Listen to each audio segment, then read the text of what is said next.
Welcome to Jersey City, home to over 270,000 people, one of the best views of the New York City skyline, and one of the world's original city-sponsored street art campaigns.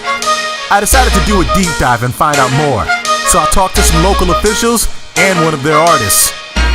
This is Jersey City on the map.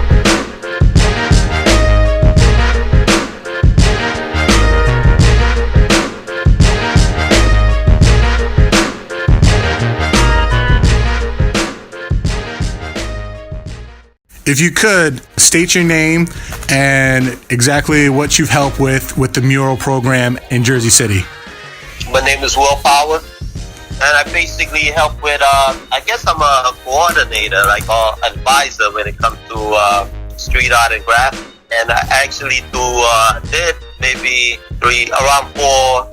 four murals, 3 or 4 murals, I don't remember, up in Jersey City.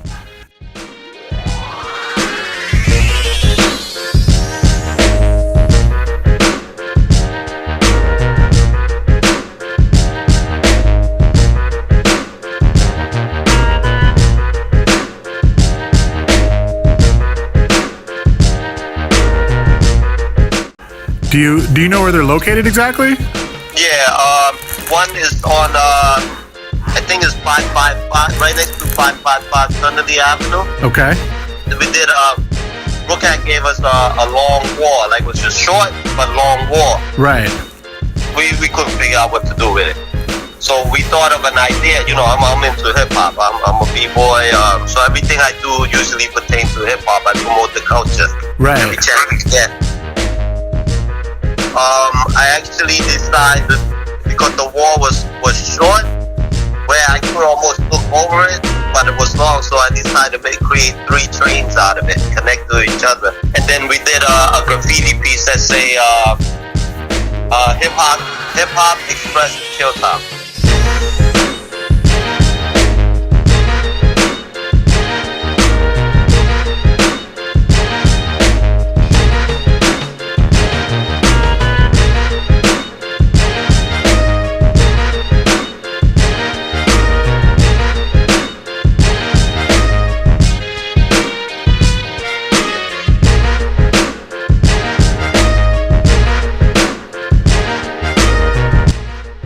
All over Jersey City looking for pieces, and a couple of questions kept popping up in my head.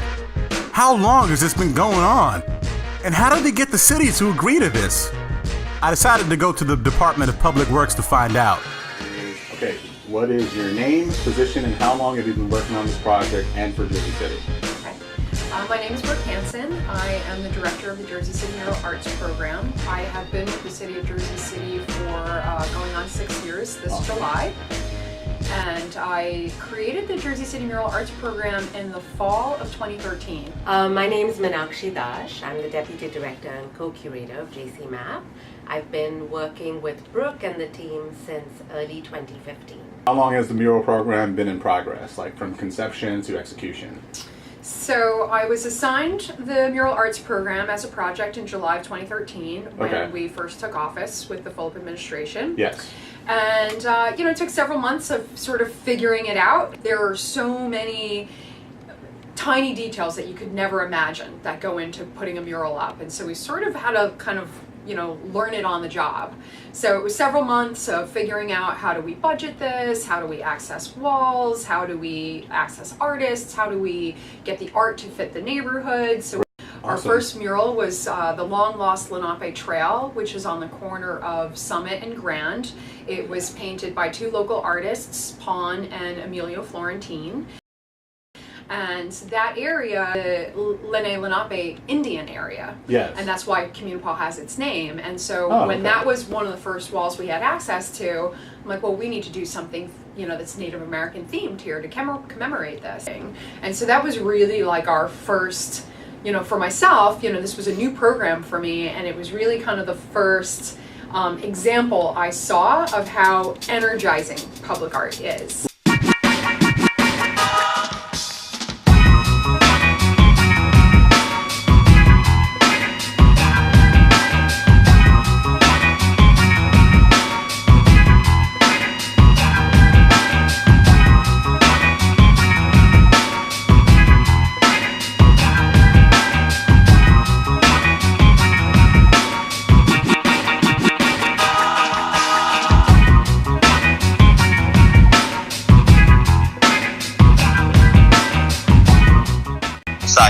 know Jersey City, you know ringside.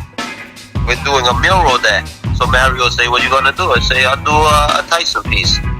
But it's not dealing with his boxing, really. I want to deal more like with the pigeon thing. I started the Mike Tyson project. He actually showed up. I took picture with him. Oh, wow. Showed up at the mural, yeah. So it's official. Like, you know, if he shows up, it's official. Right. Like, you know, that's official with Mike Tyson. Nobody touch it type.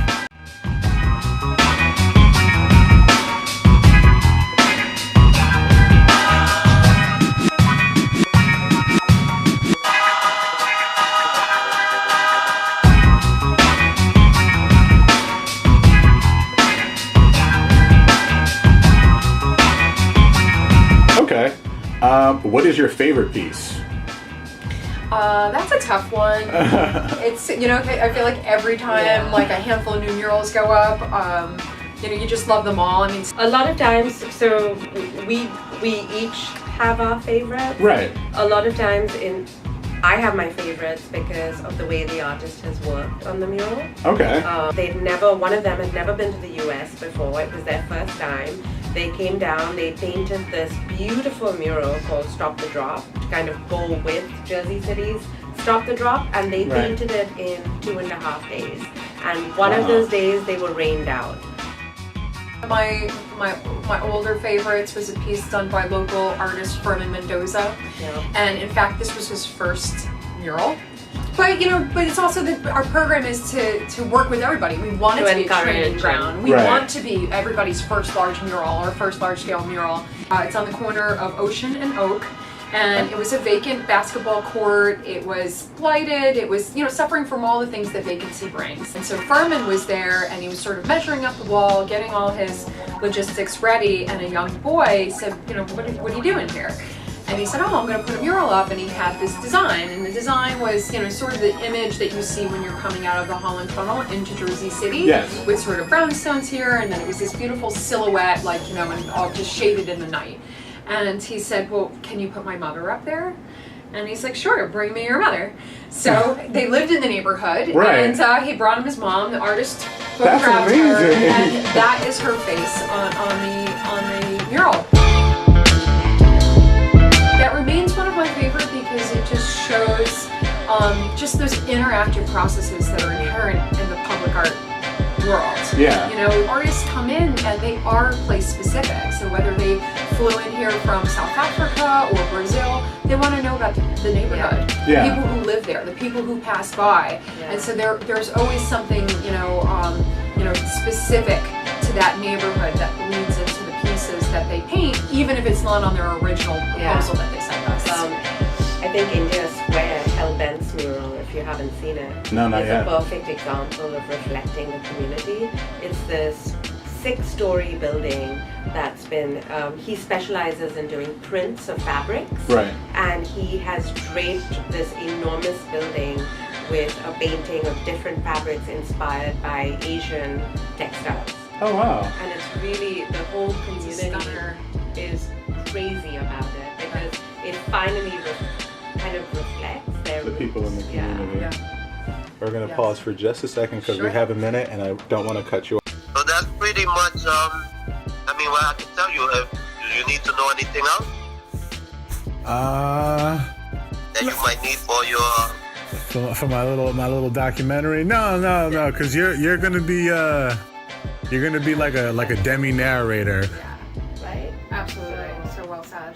And I think the impact that it's had on the city, the mural program has been just activating and energizing. Yes. You know, when people see our trucks coming, even just priming it, like people, they know a mural is coming, you know? And Yeah. we've been able to be rapid about it. Like there's a truck here, there's a truck there. You know, well, just igniting possibilities. You know, because you can't not look at the David Bowie mural and be like, how did they do that? Yeah. How did they get up there? How, you know, it opens up the world of possibilities. Like, do you need to continue to fundraise? And I'm like, well, what if we just took all the artists that we ever worked with, counted up their followers. Yeah. How many Bunch of millions reach. Yeah. Yeah. of people have seen walls in our little city, you Yeah. know?